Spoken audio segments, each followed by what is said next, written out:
ሰላም ጤና ይስጥልን ተመልካቾቻችን እንደምንላችኋል። ከናሁ ቴሌቪዥን ለዕለተ ረቡዕ መጋቢት 17 ቀን 2017 ዓ.ም የቀን ዜናዎችን ወደ እናንተ የምናደርስበት ጊዜው አሁን ነው። ከዜናዎቹ ጋር ሀብታም አያሌው ነኝ። አብራችሁን ቆዩ። ወደ ቀዳሚ ዜናችን እንለፍ። ለትግራይ ክልል ጊዜያዊ አስተዳደር ፕሬዝዳንት ጥቆማ እንዲደረግ ጠቅላይ ሚኒስትር አብይ አህመድ ጥሪ ያቀረቡ። ጠቅላይ ሚኒስትር ዶክተር አብይ አህመድ ዛሬ ማለዳውን በይፋ የፌስቡክ ማህበራዊ ትስስር ገጻቸው ባጋሩት መረጃ መላው የትግራይ ህዝብ ጊዜያዊ አስተዳደሩን በፕሬዝዳንትነት ሊያገለግል ይገባል የሚለውን ሰው እንዲጠቁም ጠይቀዋል። ጠቅላይ ሚኒስትሩ በጽሁፋቸው በኢፌዴሪ ህገ መንግስት 62 እንዲሁም በፕሪቶሪያው ስምምነት በክልሎች የሚኖርን የፌዴራል መንግስት ጣልቃ ገብነት ለመደንገግ በወጣው አዋጅ ቁጥር 359/1995 መሰረት እንዲሁም አሳታፊ የትግራይ ክልል ጊዜያዊ አስተዳደር መመስረትን በተመለከተ የተነገረውን የሚኒስትሮች ምክር ቤት ደንብ ቁጥር 533/2015 መሰረት የቆየውን የትግራይ ጊዜያዊ አስተዳደር ለ2 ዓመታት በስራ ላይ መቆየቱ ይታወቃል ብለዋል። በዚህ መሰረት የአቶ ጌታቸው ረዳ የትግራይ ክልል ጊዜያዊ አስተዳደር ፕሬዝዳንትነት ዘመን ስለመጠናቀቁ ማሳያ ነው። በተያዘው የመጋቢት ወር መጨረሻ በአማራ ክልል አጀንዳ ማሰባሰብ እንደሚጀመር የኢትዮጵያ ሀገራዊ ምክክር ኮሚሽን አስታወቀ። የኢትዮጵያ ሀገራዊ ምክክር ኮሚሽን በዛሬው ዕለት ባሰራጨው መረጃ ለአማራ ክልል የወረዳ ማህበረሰብ ክፍሎችና የክልል ባለድርሻ አካላት የምክክር ተሳትፎ ጥሪ አቅርቧል። በዚህም በመጋቢት ወር መጨረሻ ቀናት በአማራ ክልል ባህር ዳር ከተማ የአጀንዳ ማሰባሰብ የምክክር መድረክ እንደሚካሄድ አስታውቋል። በመሆኑም የወረዳ ማህበረሰብ ክፍሎችና የክልል ባለድርሻ አካላት ለምክክሩ ዝግጅት እንዲያደርጉ ኮሚሽኑ አሳስቧል። የኢትዮጵያ ሀገራዊ ምክክር ኮሚሽን በአማራ ክልል ዋና ከተማ ባህር ዳር ያለምንም የጸጥታ ችግር አጀንዳ የማሰባሰብ ስራውን እንዲያከናውን የሚያስችል ስምምነት ማድረጉንም ስለመግለጹ መዘገባችን ይታወሳል። የኢትዮጵያ ሀገራዊ ምክክር ኮሚሽን በተለያዩ ክልሎችና የከተማ መስተዳድሮች ተሳታፊ የመለየት እንዲሁም አጀንዳ የማሰባሰብ ስራዎችን ሲሰራ መቆየቱ ይታወሳል። ይሁን እንጂ የጸጥታ ችግር ባለባቸው የአማራና የትግራይ ክልሎች ስራውን መስራት አለመቻሉን በተደጋጋሚ ሲገልጽ መቆየቱ አይዘነጋም። በአማራ ክልል የወጣት ስራ ፈላጊዎች ቁጥር በከፍተኛ ሁኔታ መጨመሩ ተገለጸ።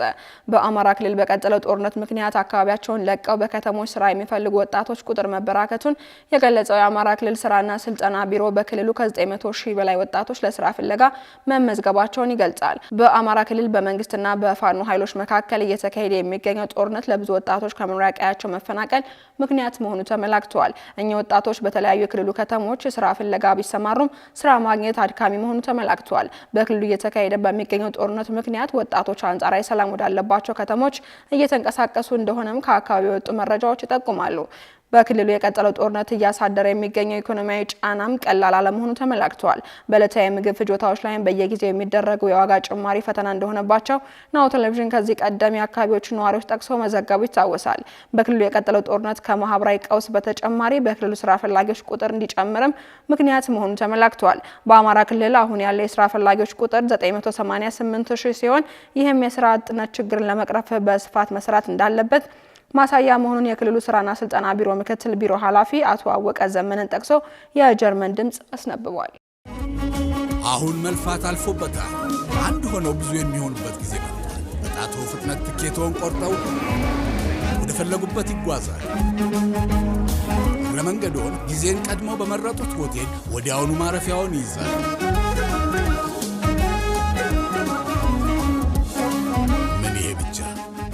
አቢሲኒያ ኢኮሜርስ የፈለጉትን ዕቃ ሲመርጡ ዕቃውን የሚያደርሱት በሮ ላይ ያሉ ይመስል ወዲያው ክፍያ ሲፈጽሙ በቅጽበት ይደርሶታል።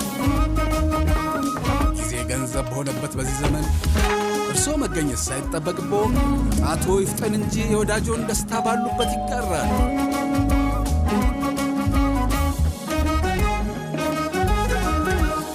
አቢሲኒያ የሁሉም ምርጫ።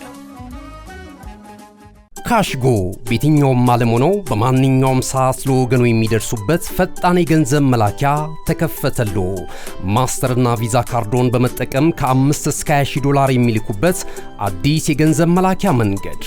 ካሽጎን ለየት የሚያደርገው የትኛውም የገንዘብ ዝውውር በፍጥነት አገልግሎት ከመስጠቱም ባሻገር ለማንኛውም አገልግሎት ምንም አይነት ክፍያ አለመጠየቁ ነው።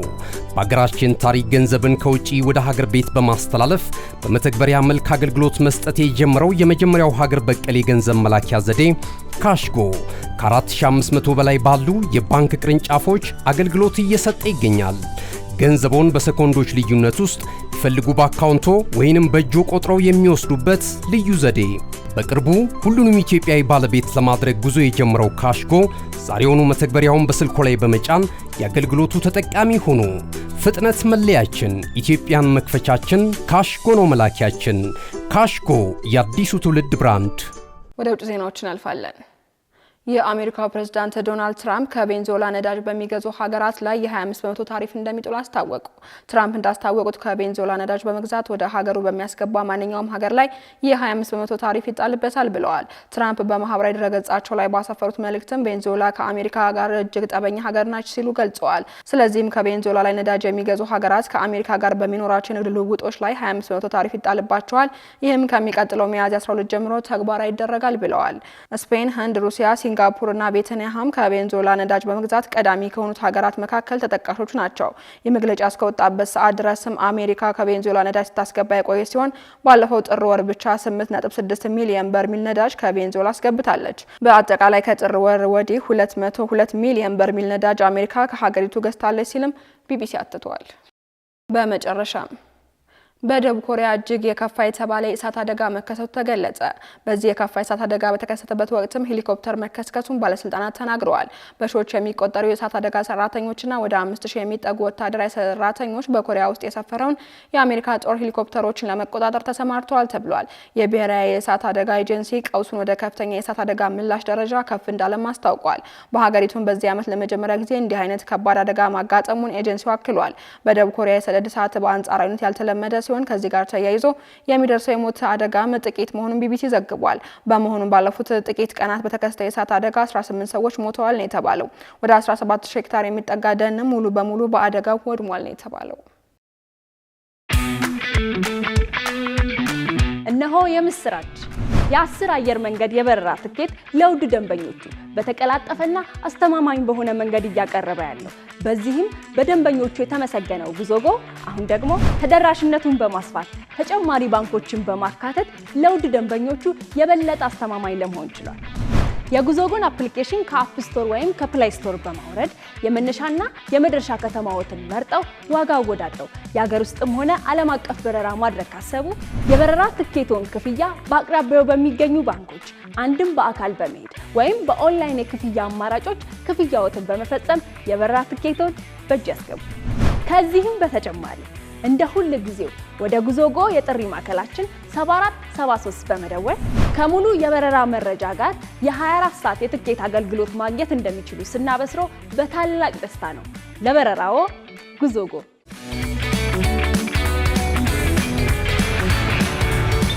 ተመልካቾቻችን ከናሁ ቴሌቪዥን ለዕለቱ ያዝነላችሁ የቀን ዜናዎች እስካሁኖች ነበሩ። ዜናዎችን ወደ እናንተ እያደረስኩ አብሬያችሁ ቆየሁት። ሀብታማ አያሌው ነበርኩኝ።